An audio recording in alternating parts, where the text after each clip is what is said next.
पास हुआ UCC bill. CM Dhami बोले इतिहास रचने वाला पहला राज्य बना Uttarakhand. SC, ST, OBC Rajya Sabha में प्रधानमंत्री का 90 मिनट का भाषण। पीएम मोदी ने जमकर कांग्रेस पर साधा निशाना, बोले कांग्रेस के नेता की कोई गारंटी नहीं। ईडी की अर्जी पर केजरीवाल को झटका। एक्साइज पॉलिसी के मनी लॉन्ड्रिंग मामले में भेजा समन। ईडी की अर्जी पर 17 फरवरी तक पेश होने का दिया आदेश। सीएम सोरेन की बढ़ी रिमांड। ईडी करेगी 5 दिनों तक पूछताछ। कांग्रेस नेता हरक सिंह के घर ईडी की रेड। उत्तराखंड से दिल्ली तक 15 से अधिक ठिकानों पर ईडी का छापा। नमस्कार, आज की खबर में आपका स्वागत है। मैं हूं आपके साथ शिखा मेहरोत्रा। शुरुआत करते हैं आज की बड़ी खबरों की। उत्तराखंड विधानसभा में लंबी चर्चा के बाद यूनिफॉर्म सिविल कोड यानी कि यूसीसी बिल को बहुमत से पारित कर दिया गया। सीएम पुष्कर सिंह धामी ने यूसीसी बिल को पेश किया था और फिर इस पर चर्चा शुरू हुई। यूसीसी बिल पर 2 दिन चर्चा होने के बाद आज इसे पारित कर दिया गया। विधानसभा से पास होने के बाद यूसीसी बिल अब कानून बन गया है। बता दें कि यूसीसी लागू करने वाला उत्तराखंड पहला राज्य बन गया है। वहीं आपको बता दें कि समान नागरिक संहिता उत्तराखंड 2024 विधेयक सदन में पारित होने पर उत्तराखंड के मुख्यमंत्री पुष्कर सिंह धामी ने कहा, समान नागरिक संहिता कानून सभी के लिए समानता का कानून है। इसके बारे में अलग अलग लोग अलग अलग बातें कर रहे थे, लेकिन सभी बातें विधानसभा में हुई चर्चा में स्पष्ट हो गया है। ये कानून हम किसी के खिलाफ नहीं लाए हैं, बल्कि ये कानून उन माताओं, बहनों और बेटियों के लिए है जिन्हें जीवन में कई कुरीतियों के कारण यातनाओं का सामना करना पड़ता था। ये कानून बच्चों के भी हित में है और मातृशक्ति के भी हित में है। लोगों के माध्यम से हुआ है। आज का ये दिन उत्तराखंड के लिए बहुत विशेष दिन है। आज देवभूमि के अंदर, देवभूमि की इस विधानसभा ने आज ये विशेष विधेयक, जिसकी लंबे समय से देश के अंदर लगातार लोगों को प्रतीक्षा थी, लगातार जिसकी मांग उठती रही थी, जो वर्षों वर्षों का इंतजार था, वो देवभूमि उत्तराखंड के अंदर इसकी शुरुआत हुई है और विधानसभा के अंदर आज इसको पारित किया गया है। इसके लिए मैं उत्तराखंड विधानसभा के सभी सदस्यों का, सभी अपने सहयोगियों का धन्यवाद करता हूं और विशेष रूप से उत्तराखंड की देवतुल्य जनता का धन्यवाद करना चाहता हूं कि उनके कारण से ही, उनके आशीर्वाद से ही, उनके समर्थन से ही और उन्होंने जो हमको सरकार में आने का मौका दिया, उसके कारण से ही आज हम ये कानून बना पाए। समान नागरिक संहिता का जो एक्ट है, जो विधेयक है, उसको हम पारित कर पाए।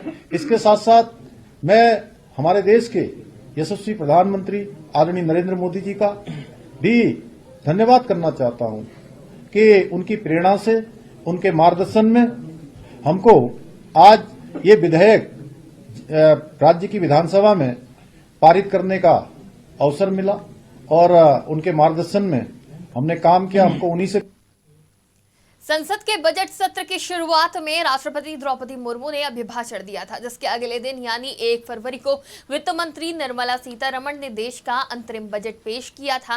राष्ट्रपति के अभिभाषण पर धन्यवाद प्रस्ताव पर चर्चा का जवाब देते हुए प्रधानमंत्री नरेंद्र मोदी ने कांग्रेस पर जमकर हमला बोला। पीएम मोदी ने कहा कि जिस कांग्रेस के नेता की कोई गारंटी नहीं, वो मोदी की गारंटी पर सवाल उठा रहे थे। पीएम मोदी ने इस दौरान कांग्रेस पर निशाना साधा और मल्लिकार्जुन खड़गे का विशेष आभार प्रकट किया। उन्होंने कहा कि मैं खड़गे जी का विशेष आभार प्रकट करता हूं। मैं इन्हें बहुत ध्यान और आनंद से सुन रहा था। लोकसभा में मनोरंजन की जो कमी हमें खल रही थी, वो इन्होंने यहां पूरी कर दी। SC, ST, OBC उनको बड़ी भागीदारी ने कांग्रेस और साथियों को हमेशा परेशानी रही है।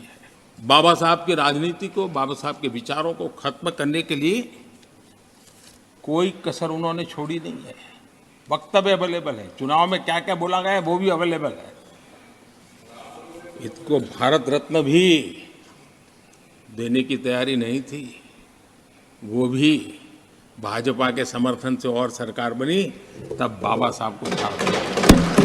नहीं, सीताराम केसरी अति पिछड़ी जाति से कांग्रेस पार्टी के अध्यक्ष उठा के फुटपाथ पर फेंक दिया गया। ओबीसी,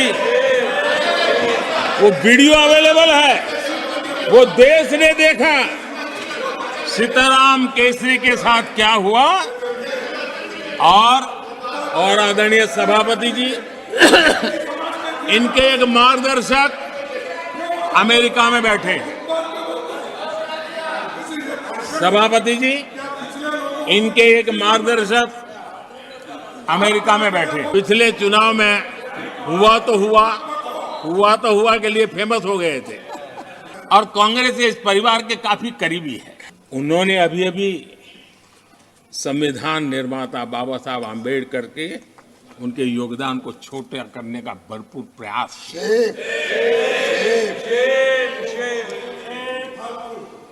आदरणीय सभापति जी, देश में पहली बार एनडीए ने एक आदिवासी बेटी को राष्ट्रपति बनाने के लिए प्रस्ताव।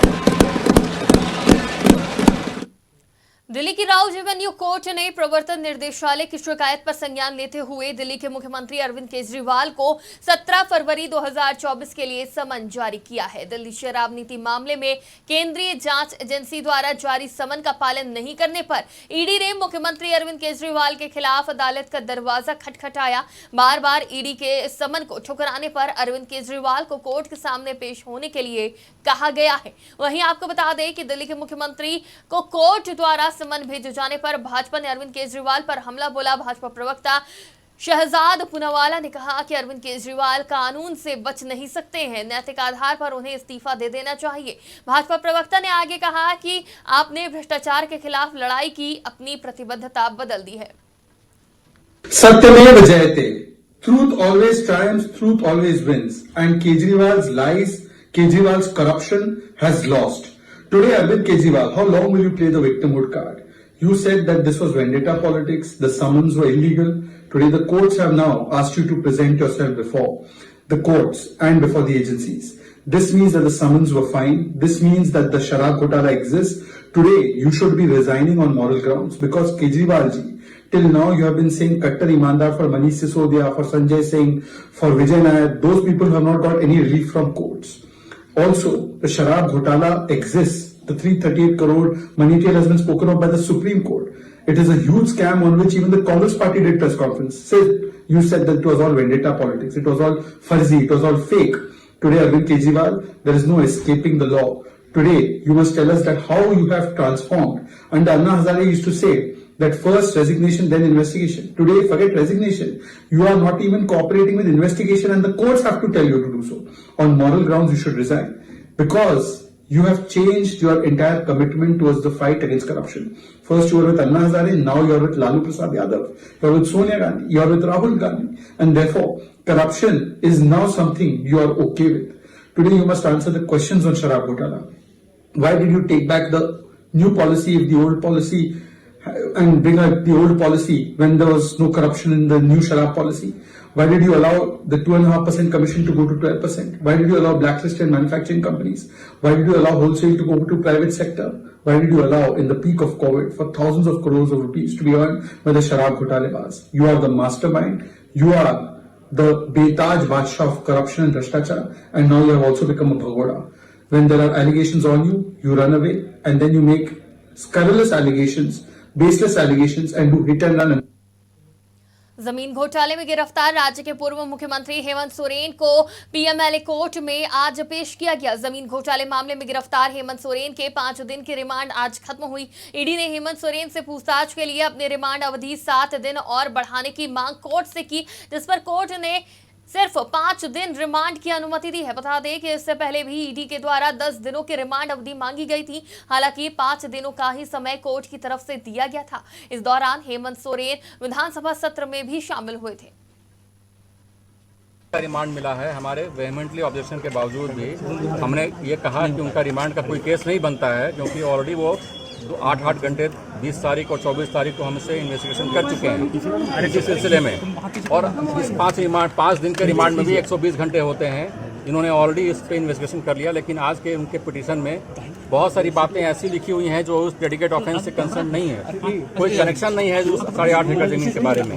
फिर भी वो जो डिफरेंट चैट्स हैं, जो पिछले दूसरे किसी अन्य लोगों के साथ चैट हैं, जो जमीन के कागज से कोई संबंध नहीं रखते हैं, उसका हवाला देते हुए उन्होंने फर्दर रिमांड के लिए प्रे किया। Investigation beyond the predicate offence matter which is now we have been time and again we have been saying this that they are not confined to the predicate offence and they have no power and jurisdiction to investigate anything beyond the predicate offence. FIR has been lodged for the particular purpose of 8.5 acres of land which is there in the schedule of offence which they allege।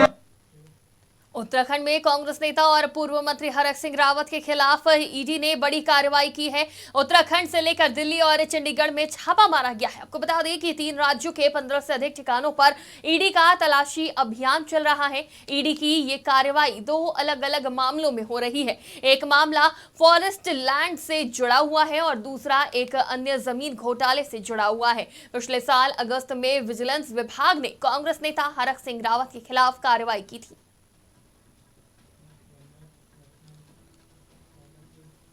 आज की बड़ी खबरों में फिलहाल इतना ही। देश और दुनिया की तमाम खबरों के लिए देखते रहिए आज की खबर।